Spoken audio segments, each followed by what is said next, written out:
Welcome to Almost Functional Gaming. We aim to help all followers of Russ and the Allfather to improve on the tabletop. List building, tournament recaps, unit reviews, weekly council of the Fang, and other tips to help us all go from almost functional to fully functional. Please like, share, and subscribe. Also, check out our merch store and Almost Functional score tracker on Amazon. What's up, everybody? Welcome back to Almost Functional 40K. Here again with Aiden to do a special interview. We've got Kruker from Team Poland. Welcome. Hello, yes, everyone. thank you for joining us. Yeah, how are you doing tonight? Yeah, I'm quite well. That's And good you to guys? hear. Yeah, Doing we're doing good. well. We're really excited to have you on. I've been following your games for a long time now. Really? Yeah. And just realized we got to step our beard game up if we want to be real Space Wolf players. I know. We're blood claws. Yeah. Exactly. You have the local level of beard. Yes. GW even posted an article on Space with Beard, so... Yeah. Well, speaking of which, you seem like you've got the long fang beard. How long have you been into wolves, and what got you into them? Well, I've been playing since the 5th edition Codex. Not exactly sure what year it was, 2008-ish, something. That was my actually second army I've been playing. Oh, sorry, third one, actually. First of all, Turnies, then I played some Dark Eldar, and then I sold Dark Eldar and bought an army of Space Wolves. And actually, what brought me to the to Space Wolves was kind of funny, because there were some tournaments I was playing back then with Turnies, and on the tournament I won some prizes from a third-party casting company because printing wasn't invented yet. Yep. And it was actually for Thunderwolves. Because they didn't actually have Thunderwolf models when they released that book. Yeah, but I think it was pre-release of the original Thunderwolves, even. Yeah, let's say everybody had to make their own. Yeah, we had to get some D&D wolves and put Space Marines Exactly. on them. And we had a third-party company in Poland that was making various bits, parts for 40K and different tabletop games, and they also had Thunderwolves. And I actually won a pack of 4 of them. And at that point, you could field 4 Wolf Lords, which cost like over 1,000 points or around-ish 1,000 points. It was like, and then there was an occasion a friend was selling like 800-ish points of Space Wolf. And like, oh, if I buy those, I'll have a full list. Yep. And that's how it started, basically. That is awesome. I'm happy to hear that Thunderwolves have survived for so long because they're just the most badass part of 40K for me, honestly. Exactly. And I'm really happy that they stayed in the Codex. There were some rumors that they would be going to Legends. And I'll be sad having all my 22 Thunderwolf Cavalry models and Logan on Stormstrider go away. Fortunately, we kept them, so all good. Yeah, you can still run 18 if you want to. So yeah, they're definitely around. But cool. And so you took them to WTC this year, to the team event. And I believe you had the best singles as well. Yes, I was and playing singles with Masters as well. Yeah. But I believe you had the best record with Wolves in the team event. You were what, 6-0-1? I had third best, I think. I had the best technically if you go by win lose. But by battle points, I think Krisha and Oliver were slightly higher. But we were very close to each other either way. So. Right. That makes sense. So it seems like their games were more blowouts, but they did lose more often than you did. You had a high number of points, but they were closer wins. Yeah, exactly. I drew a single game and won 6. Yeah, that is still fantastic record. So congrats on that. I know Poland did pretty well too, 5th place. But I also wanted to point out that while everyone was bandwagoning on Wolves this year, you had taken them to the WTC previously, and you were doing quite well with them. I think I saw you up high on the leaderboards for individual scores last year as well. Last year, I was actually 4th total on the individual leaderboard if you count battle points. Wow, that's what I was talking about earlier. That for us in Poland, battle points are more important than wins or loses. Because the amount of points that you contribute to the team is the most important, not that you won like 11-9 or something. The amount of points you contributed is important. Getting big wins with Wolves. That's what we like to hear. Yeah, and that was last year. Last year was I had like 20s all around. I really had very good pairings last year. Cool. And if I remember correctly, last year Space Wolves were quite an underdog. No one was really looking at them. And people didn't really expect, there weren't a lot of Wolves taken at the WTC, and they didn't really expect Wolves to be seen. So it seems like it was really a counter to what was going on last year. Yes. Last year was very great for me for a Space Wolves player because, as you mentioned, they were not very considered for an army on WTC. I think only 2 of the top teams brought them. So people were not as prepared for them as they were this year. Because when preparing for WTC, you have quite a limited time to test against all lists.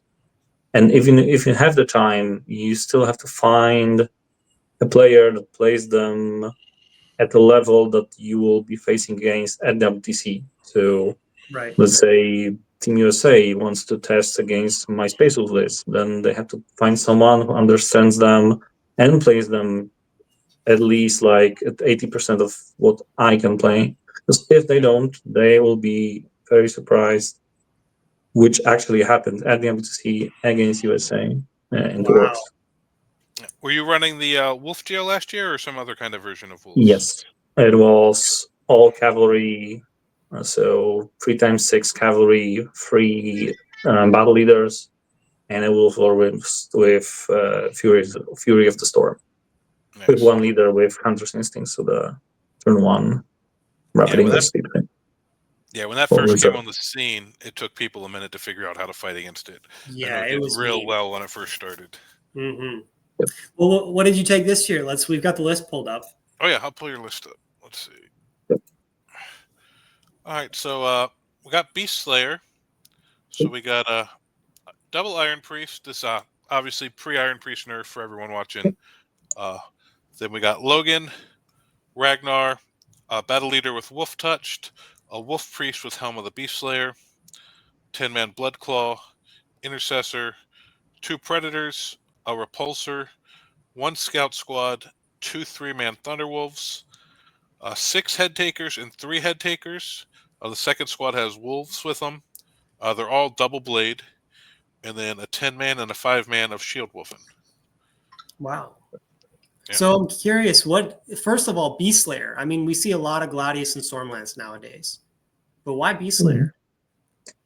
Well, the task I was given, so to speak, by the team was to find a counter to Imperial Knights and Chaos Knights, because as you all know, the most recent patch before WTC was the big Knights point decreases and the Chaos Knight Codex releasing.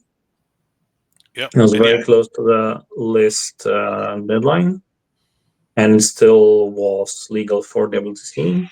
And we were expecting quite a few Imperial Knights. Yes. We decided to take them as well, but we needed a way to counter them at the tournament. And that was the main reason for finally choosing Beast Slayer. I was considering, obviously, Stormlands as well, not as much Gladius. Whoa. I did consider it, but due to limited time, I had to focus on Stormlands and Beast Slayer, and be quick enough to decide on one of them to sort of understand it well enough to have a polished enough list. I didn't have the leisure I had last year, that I was playing Wolf Jail for half a year and then I can take it to WTC. Here I was playing the pre-Codex Saga detachment. Champions of Rus. Champions of Rus, yes, exactly. I was planning to remember the name. And even like close before the WTC, there was a debate between the captains whether the new codex for Space Wolves would be played at WTC at all. I'm not sure if you're aware of it. No, I wasn't. Yeah, so because the points for Space Wolves were released in the monitoring document by WTC, but there was a note underneath the rules, underneath the points, that these are not for tournament use. Oh. So there was debate, should they allow a codex that has points, technically, but they are not for tournament use or not? And so because I wasn't sure if the codex would be legal or not, I was losing time to prepare for WC, to test lists, etc. Because there was a chance I would be playing something else. So I was playing some other ideas. I was playing Dark Angels earlier. I was trying Blood Angels as well, etc. So I was like looking for a list. But then it all became clear that the wolves be illegal. I had a codex, and then I started preparing for the WTC. Going back to the first question, why Beast Slayer? In the end, in my tasks, I was quite confident that Beast Slayer is the detachment that brings enough punch to win into Death Guard and into Knights of all varieties. Mm-hmm. It was also good and much better into various versions of Necrons. Yes. Because Beast Slayer, from all the detachment that we mentioned, brings the highest damage, Right. maybe comparable to Gladius, depending on what you're facing against, but having lethals always is a bit more reliable. Yeah, I believe, Beast Slayer definitely puts out more damage even than Gladius. Just Gladius gives you some more technical tools. So but if you're going just to beat Death Guard Knights, then as a main, then yeah, and the meta seemed to be vehicle heavy, because we had, as we said, Knights that we were expecting to be dominant, where Beast Slayer handles very well. Even units that you don't expect to be effective into Knights with lethals and oaths suddenly deal enough damage to pile up. Even like intercessors, the regular intercessors with the bolt guns, you can like shoot 20 shots and you fish for lethals with oaths, and you get AP1. And even melee of any unit, basically fishing for lethals does damage that adds up. You're not stuck with units that are basically useless.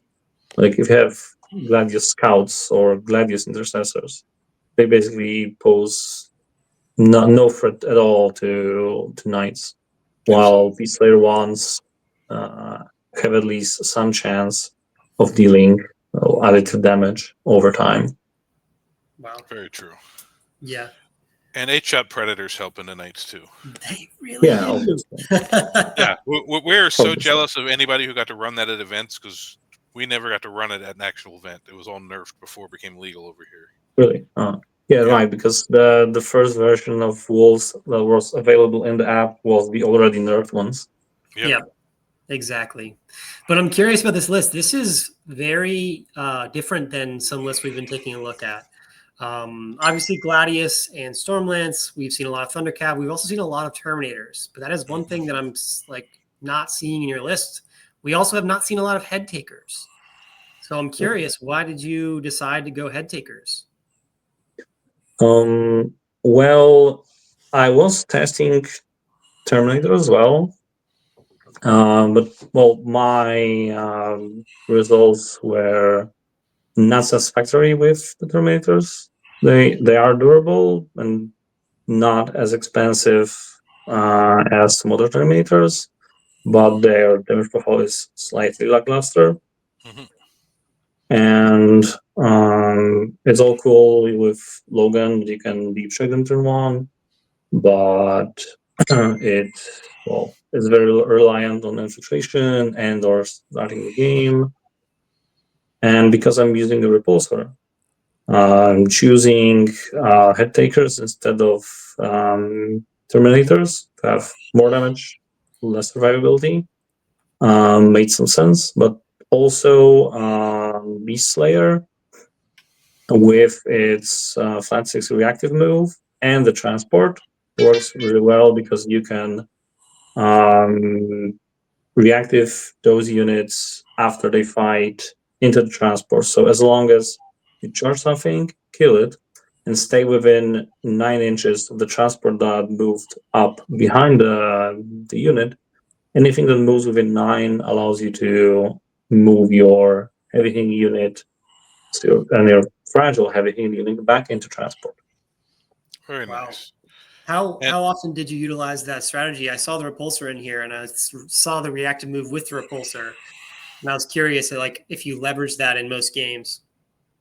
Not really in that many as I was expecting to, but there are quite a few because some abilities work on paper, but in the end you don't use them, but they still take effect. What I mean is, let's say you have a unit of block claws. They charge and kill their target. You move a repulsor 9 inches behind them, and the opponent has a choice to either move in and force you to go off the objective and put some pressure, or keep all of his units more than 9 inches away from the unit of blood claws and shoot them. And for example, that happened a few times. And despite me not being able to use the ability to move the blood claws into the transport, it had the effect of keeping my opponent 9 inches away of the blood claw unit. So it moved my opponent away from the objective, away from his secondaries. And so it's also a game despite not using it. Yeah, that makes a lot of sense. Controlling space, just the threat of it. Yeah, and I think also Terminators are better in a more board control list. This seems like he was going more damage, whereas the paired blade extra attacks with Beast Slayer seems like it would really shred stuff. Yes, there are quite a few opponents fairly surprised by how much damage the head taker can do. Yep. And also the one reason for choosing this detachment was to have the battle leader join the Wolfen. Wolfen, Yep. because that's basically the only way to amp up their damage against knights. And against any targets, but they get sustained, which is very useful with their very limited amount of attacks because they only get 2 each. Mm-hmm. So with 20 attacks, lethals and sustained from the battle leader, they suddenly get a much better punch. And on average, they will be killing a knight in 1 turn. Well, they actually deal 35 damage into a knight, so a knight and a third of a knight in a single activation. Wow. Yep. Of course, consider as long as the knight doesn't have extra defensive stuff like AOC, damage reduction, Feel Pains, etc. But even through Feel Pain, they should be killing a knight because that'll be 29 damage through Imperial Knight Feel Pain. So they should be killing an Atropos in a single activation. Nothing wrong with that. No, not at all. I was going to ask you, Beast Slayer, one of the big weaknesses that we see of it, there's no way to advance and charge or fall back and do anything, except for obviously the Blood Claws and Ragnar. I'm curious, how did that come into play in your games, and how did you play around that? Yeah, so one part to sort of play around it was actually the repulsor, because that allows me to, one, get the 3-inch extra, which 3 inches is almost equivalent to advance and charge, because advance and charge on average is 3.5, and it's more stable.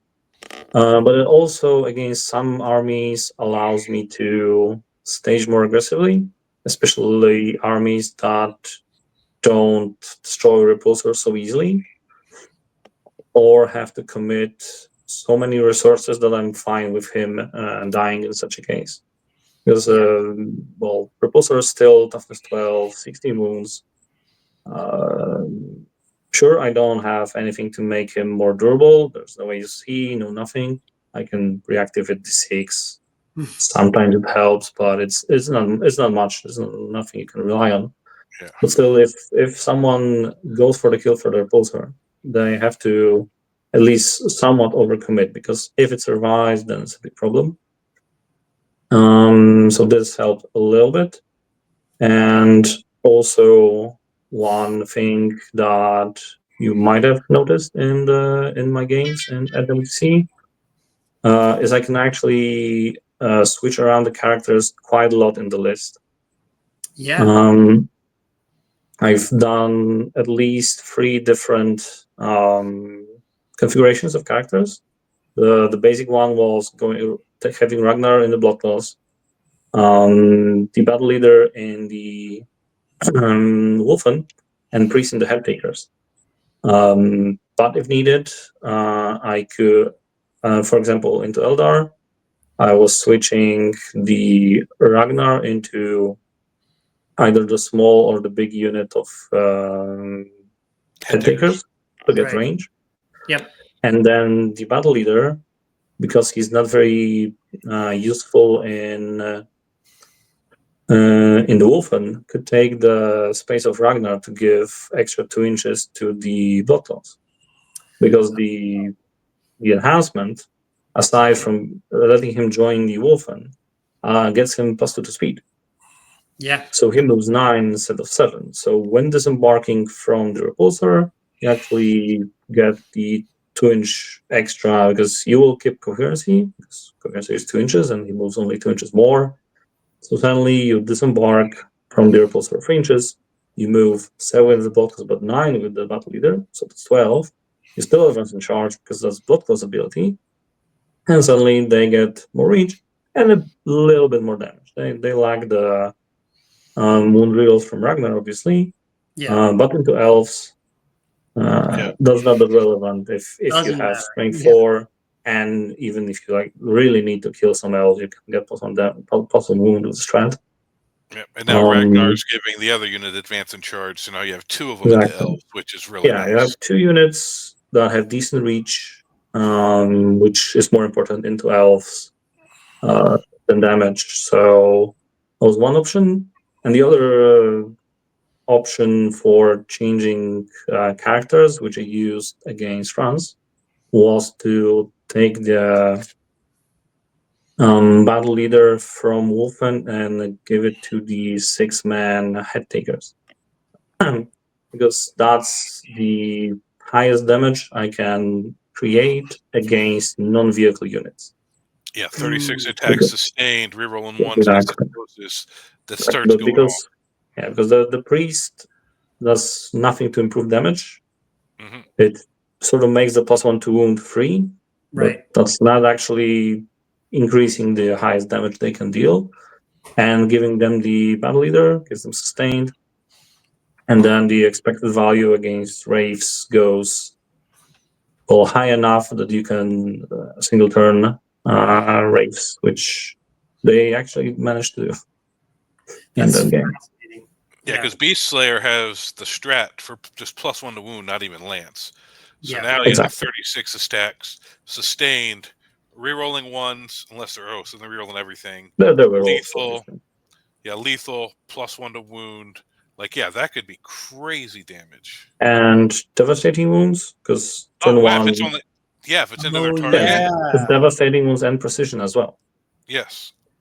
And the wow. extra 5 attacks with dev wounds with the Thunder Hammer, which is wounding on 2s. Hmm.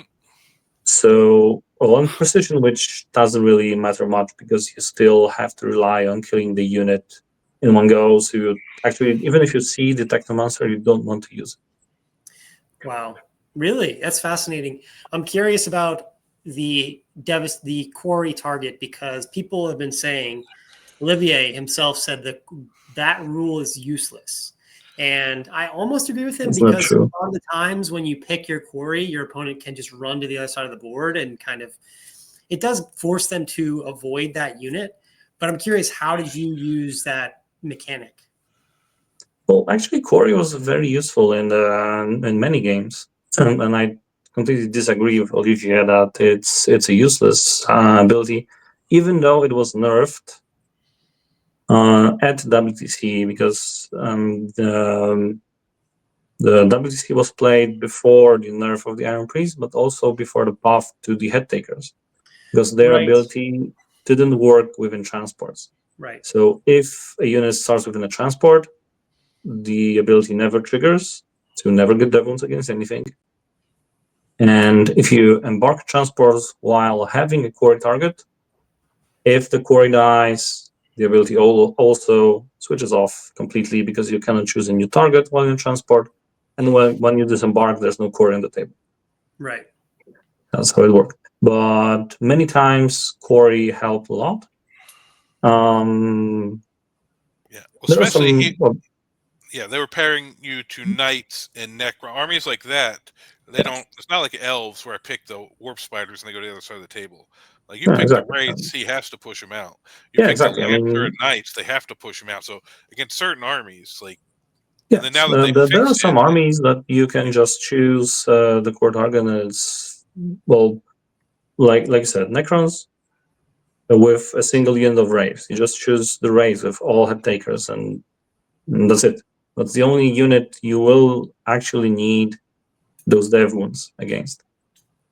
yeah, and if he Not decides at to run them, WTC, but at some other tournaments, it worked very well against Accursed Cultists.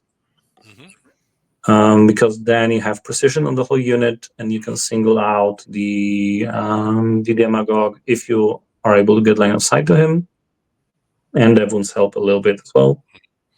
And also, you can simply choose a unit that you know will have to push forwards, or just starts in the front, like you're playing Death Guard, and there's the unit of Poxwalkers in the middle of the table. You can just choose them, and then when they die, you choose a new target anyway.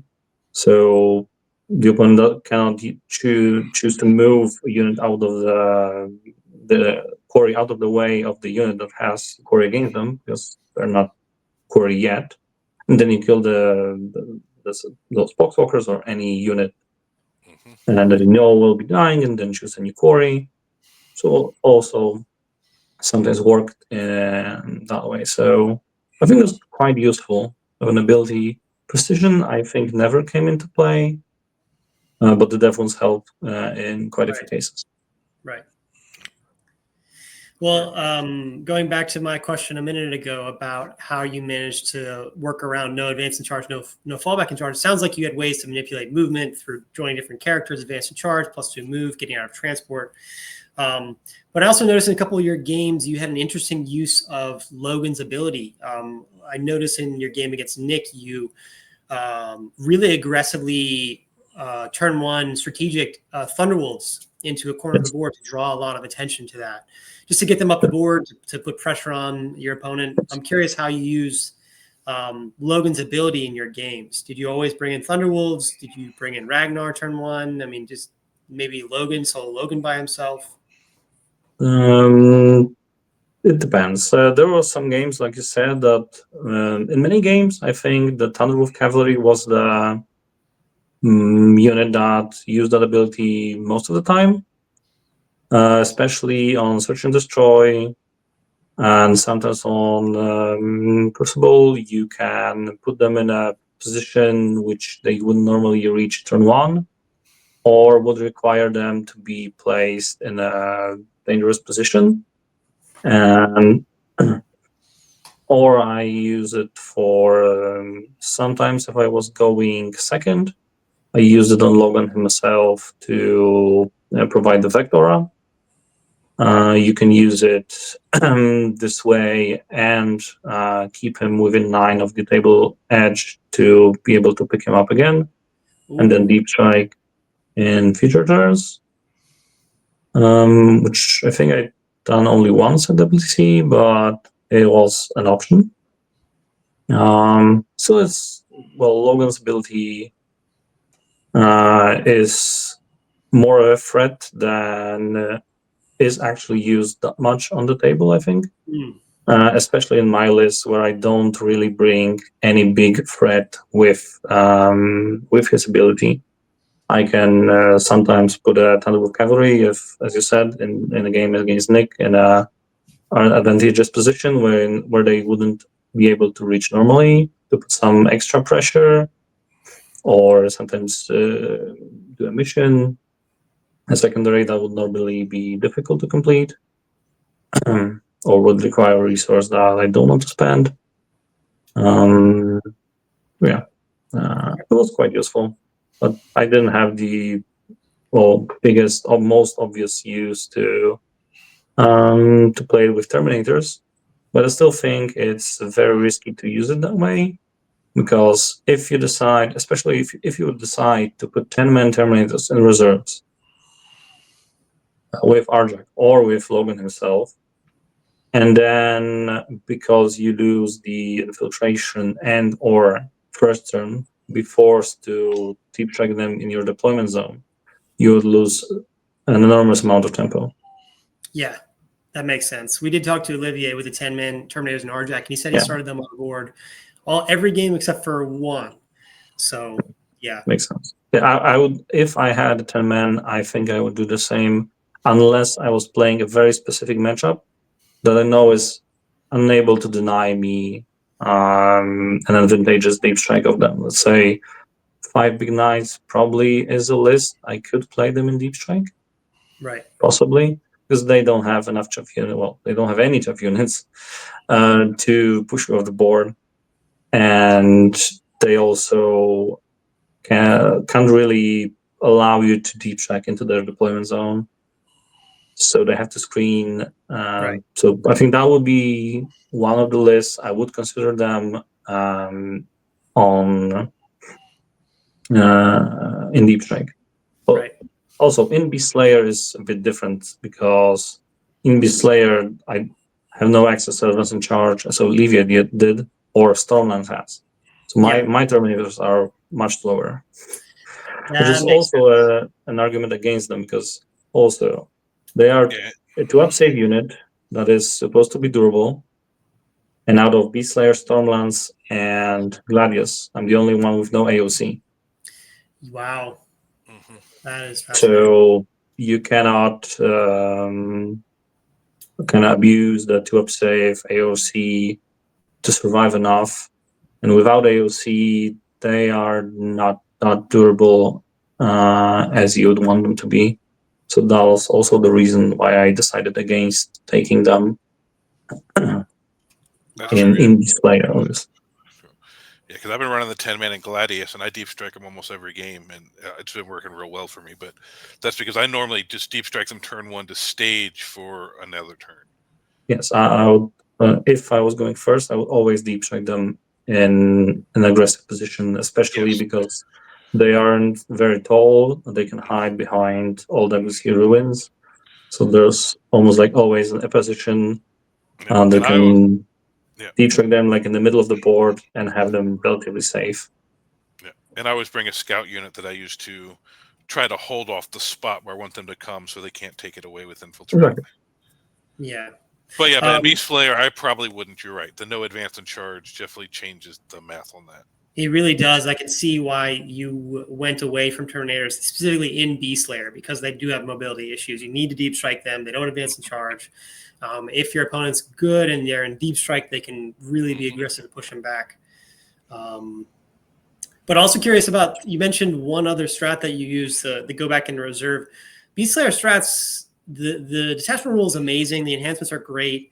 The strats are okay. I'm curious, did you use a bunch of other strats? Like +1 wound is amazing.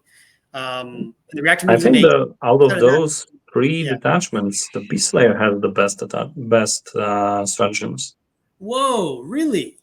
Well, that may be just my biased opinion, but you have six stratagems. Yeah. Every single one of them is very useful. Whoa. Every single one of them. Which is Tell me, what did you use? already Yeah. it's already very good, because there are very few detachments that you have 6 stratagems, all of which are useful. Right. There's always like 1 or 2 which are very situational. You barely get to use them. There might be one in Beast Slayer, the slowdown one, that kind of is that way, but it's still useful. Right. So going through the strats, you have +1 to wound, which is obviously Amazing. one of the most used and best strats in the detachment, because it's +1 to wound always. You don't have to charge. You can use it on any type of unit, not only mounted like Stormlands. Right. So you can use it on head takers, on Terminators, on blood claws, etc. Then you have move through walls and units of cavalry, which in especially Stormlands, against some lists that move block a lot, Right. really struggles to play around it, because your opponent just puts a 5-man trash units on 10 cultists in front of your Thunderwolves.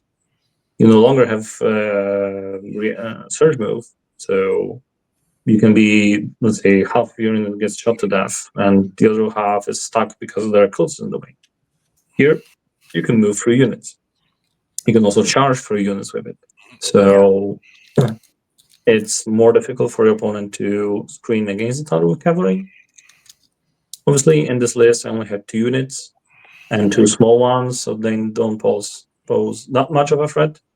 But it was useful in quite a few scenarios where I was able to reach a point of the table which I wouldn't normally be able to by moving through low walls, or being able to charge through a chaff unit into a unit I actually wanted to get, as I didn't have enough range to deal with them on that flank or something. So it is quite useful, and it's something that the other 2 detachments don't have access to.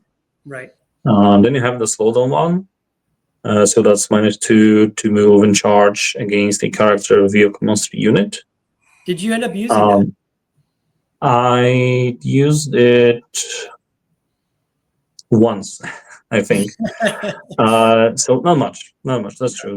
This one, I was actually very mad at myself that I forgot to use it in my game against Alban at singles, where he rapid ingressed a unit of different Terminators, and I had a Predator shooting at the Demon Prince. I could have shot the Stormbolter at the Terminators, had them slow down, and then protect the Predator from being charged, which I realized after the game, sadly. But that was a very good opportunity to use it very effectively. Yep. Yeah, because they only move, what, like 4 or 5 inches, those Terminators? Yeah. They move 5, so they're going down to 3. Yeah. And they charge with -2. So effectively, they move within 6 of the Predator. Then the Predator can D6 move away with reactive. Yep. And they have -2, so they need an 8 minus D6 of my reactive. Yeah, so 9, best case scenario, 9. Exactly. And possibly unchargeable if you roll high enough. So that was a very good opportunity to use it. Well, sadly, I wasted it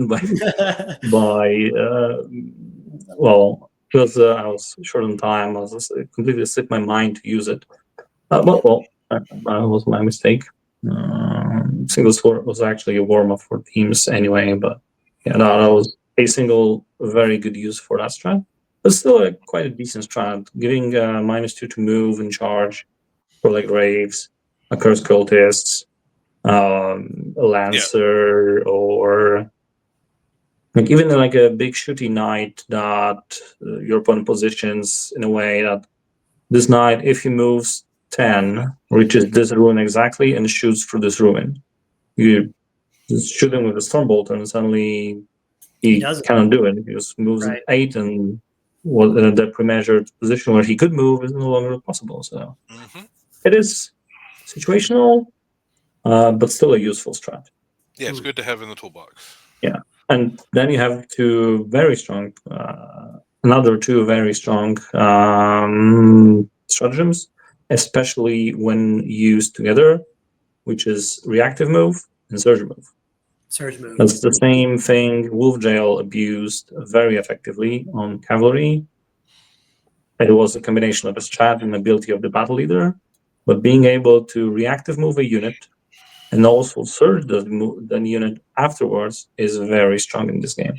Because one way to avoid surge moves is simply move a unit in the way of the unit that will be surge moving, and have it surge move into that unit and charge it. But if you have a reactive move, you can then move your unit around to surge in the unit that you want it to be surging into. Right. And that was used quite a few times with Wolfen or Bloodclaws. More often Wolfen because they're a bit more durable, but still both units can use it very effectively. And it's the same. It's the same kind of deal I talked earlier. The ability that you can use such stratagem is a game in itself because your opponent will be forced to play around it. Yep. And he will put himself in a disadvantageous position because of it, because he'll either respect totally the 9-inch range of reactive to avoid reactive and surge move together. Because if he moves within 8 inches of you, you can reactive move towards him, and the Beast Slayer reactive is flat 6 on almost every unit because it's reactive flat 6 on Space Wolves, infantry and cavalry, Space Wolf infantry, and Thunder Wolf cavalry, I believe. Yep. Might be misremembering, but I think that's how it's worded. That's exactly worded. Yep. Space Yeah. Wolf So, infantry. so your opponent still has to, if he intends to shoot you with 2 or 3 units, or shoot with a unit and then charge with another one, he doesn't have really a way to position that effectively. Because if he wants to charge, he has to, let's say, move within 5. Wow. To have a reliable charge. And then you reactive move and move within an inch of him. So, and now he no longer is able to shoot you, because if he chooses to shoot with the other unit that was meant to kill your unit, you will surge move and fight first against his unit, because his unit will no longer be charging. And because none of the units are charging, you go first and melee. So he has to forego the shooting altogether and just charge, which might not be enough. So then to prevent that, he either has to fully commit to shooting and shoot you to death, but then still not move within 9 with any of his units, or commit enough units in melee to just kill you in melee, which some combined arms lists are not always able to do. So it's exactly the same thing that, as I mentioned, the All-Storm has abused. Yep. Reactive with surge move. Mm-hmm. So when I saw those stratagems, I'm like, this is the direction for me. I played that exact combination of abilities to great success and the previous WTC. I'm like, why not use it again? Yeah, that makes sense. Cool. And the last one is the one we mentioned earlier, the go back to reserves, which is obviously a very good strat. It is slightly limited just to Space Wolf units. So you cannot go back to reserves any real shooting, which Right. is kind of limiting, but still being able to go back to reserves with a unit that cleared the flank that is no longer needed there, and being able to move it to the other flank is quite useful. And also the option to pick up Logan can also be very helpful. So Yeah. I don't see really like the only strat that's very situational is the slowdown one. And I think it's still a very good one because it's completely unrestricted. It's just make a ranged attack and slow down the target. Yeah. So compared to like other slowdown strats, like Chaos Knights have a strat that forces a battle shock, and if you fail a battle shock, you will be slowed down. But if you make the battle shock test, then nothing happens. And here you just have to hit with a ranged weapon, any ranged weapon. Cool. All right. Well, we had a question from chat. DJ wanted to know, would you consider units like Hell Blasters or Plasma Scepters for damage output in Beast Slayer? Not necessarily those two. Still, Beast Slayer doesn't offer those two units, I think, enough to warrant using them in Beast Slayer, especially Plasma Interceptors, because they are twin link already. Right. So the lethal hits, if you're already twin linked, is not that impactful. Even against targets that have more toughness, you'll still be wounding on fights with a full reroll, which more than half shots will still be wounding. Yep. So lethals are in that case worse than sustained hits would be. Right. And interceptors, inceptors are not space wolves, so you cannot pick them up. If the strat to pick up units worked on inceptors, I would definitely consider them, because being able to pick up a unit that deep strike within 6 is obviously very useful. But unfortunately, they are not space wolves. So I'm not very sure about those units. If they were slightly cheaper, maybe I would consider using some of them, because especially Inceptors, even played from the board, are quite mobile. They have move 10, assault, fly, etc. So they're quite okay. But the Beast Slayer doesn't offer them that much, as other detachments that utilize Inceptors very well, like Vanguard or Gladius, for example. Yeah. And they're much more utilized in the detachments that don't use the supplement chapters, so get the +1/2 wound oath, and that's where the Inceptors excel the most. Yeah, absolutely. We got this follow-up question, which I was curious about from DJ. What shooting units, now that the Iron Priest nerf is legal and is in consideration, what shooting units are you looking at? Are you going less shooting, more melee? Are you still taking some amount of shooting? And what are your thoughts? So I have two approaches I am considering. One is to switch more into Lancers, which is kind of the obvious pick, being the tank that has a single very strong weapon with only 2 shots, which the Iron Priest still buffs quite well. Right. That's option one. And then just take like 2 Lancers or 2 Lancers and a Ballistas Dreadnought. Ballistas Dreadnought being also quite well suited for working with the Iron Priest, because the last cannon is the strongest weapon he has. And he is quite self-sustainable with the rerolls, doesn't require oaths to shoot well, and lethals help him a little bit as well, because when overwatching, Ballista Dreadnought can fish full, has full rerolls, so every of his attacks in Overwatch will be a lethal hit. Yeah. So there's some argument to use Ballista Dreadnoughts, Lancers, and one more which I didn't manage to test so far, because surprisingly I don't own a single Gladiator. So there's a package with 3 of them waiting for me to pick up next week. So There you go. and that will be Gladiators Valiants. Wow. It's just Yeah, number of and I'm mods? obviously talking still about Beast Slayer exclusively. Yes. Because, well, Valiant is the one that has 2 multi-meltas, the sponsons, and the Last Talon at third. And the multi-meltas will benefit quite well from the lethal hits. So that might be an option to potentially play them, but then play them without the Iron Priest. Because the Iron Priest doesn't benefit them that much, so we can just skip the Iron Priest in that case. Or combine the two, play like a Ballista Dreadnought and Lancer together with a single Iron Priest, and then have the Valiant on his own, maybe from Rapid Ingress or Strat Reserves. Just try to Rapid Ingress and then utilize the Melter range. Yep.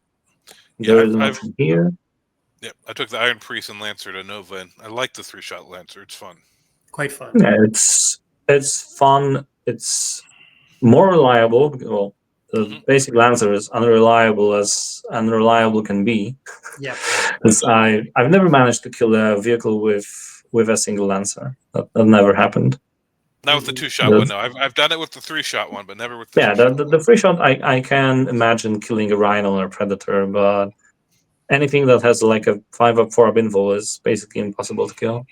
Yeah. And sadly, into Knights, if you do the math of the Lancer, it deals very limited amount of damage. It's around 8, 9.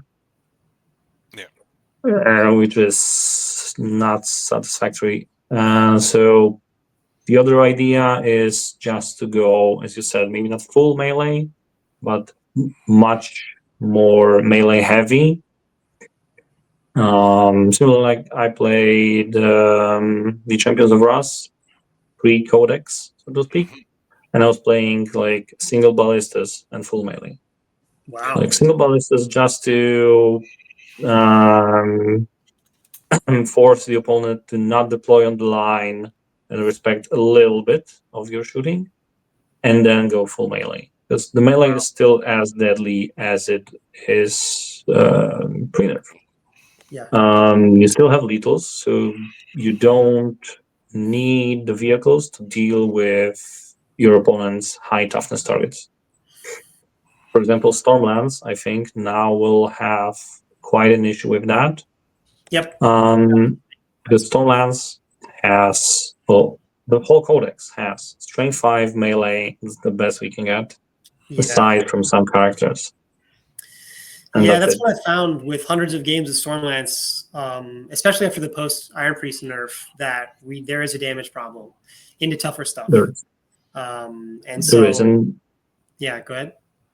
And that's where I think Beast Slayer is kind of an answer to that problem of the codex, right? Because there's not a problem with the amount of attacks, the AP, the damage. All of those are very good.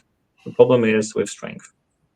Right. And well, lethal hits are what circumvents that the most out of the detachments, strats, abilities that you can put onto those units. Because pre-nerf, you could use, like Olivia did, a lot of vehicles with Iron Priests, and you suddenly have double annihilators, and you blast every hard target to death, and and you're good. But suddenly, if the Lancers aren't point effective enough to deal reliable with those targets, and they will also be facing some range issues, firing line issues, because the gladiators are much more bulky than the predators, and they're much higher, so they don't hide behind small ruins. Right. They stick out from them, and because they're bigger, it'll be more difficult to get good angles on some tables. Yeah. So I think a melee build with Beast Slayer might be the way to go. I still haven't had much games with that because I took a little break from Spaces after the WTC, and now going back to testing ideas around. Yeah. So that's one idea. Second one is to go Stormlands, but Stormlands, I think, only for team tournaments. Otherwise, having a list that only has strength 5 attacks, if you run into knights, run into anything that's T10 up and requires enough damage to win, Stormlands will struggle. No matter how fast you can go, even if you move 21 inches, and all your units just bounce away from your opponent and do negligible damage, will not save the game. Yeah, that's what we're finding is that we have a lot of good durability, speed, okay damage, but yeah, you do need some way to swing up. Beast Slayer just has it just built in, you know. Exactly. Yeah. So, but as we said, in team tournaments, you can take more specialized lists like Stormlands, and then just avoid the matchups that you cannot play into, and steer yourself into the list that you can play against. But that obviously has to be considered when building the team composition for your team, because you cannot take 5 lists like those, because you cannot babysit all lists. Babysit 1-2 players sometimes, but not all of them. So if taken into account when building a composition for a team tournament, Stormlands still be very good. Gladius, I think, still be good and more all-roundish as well. And Beast Slayer might be, but this is just my speculations and thoughts after LBC, might be the best go-to list for singles. Whoa, that was my next question. Beast Slayer, best attachment for singles. I think so. But Gladius should be very close to it as well, because Gladius also can circumvent the damage issues if you build the list correctly. Considering that you have to circumvent those issues. So because you get the AP and Lance strat, which is in the end much stronger if Lance triggers, obviously, than the Beast Slayer one. Because you get Proton Wound and AP, so it's, for example, very good in the Blood Claws. So you can maybe take 2 20-man Blood Claws. Maybe, although one without Ragnar will still be slightly underwhelming. Yeah. Yep. That is something to consider, and maybe rely more heavily on vehicles, Space Marine vehicles in Gladius still, even after the nerf. That's the one. I'm taking a Gladius list to a tournament tomorrow, and I do find myself building a lot of vehicles in, because I find that's a good source of high damage. Gladius buffs everything. It feels like a balanced list. Yeah. Yeah. All right. Cool.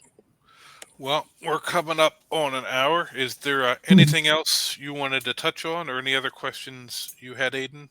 Or anything else we got from the chat? No, I think I got everything I needed. I'm going to try Beast Slayer.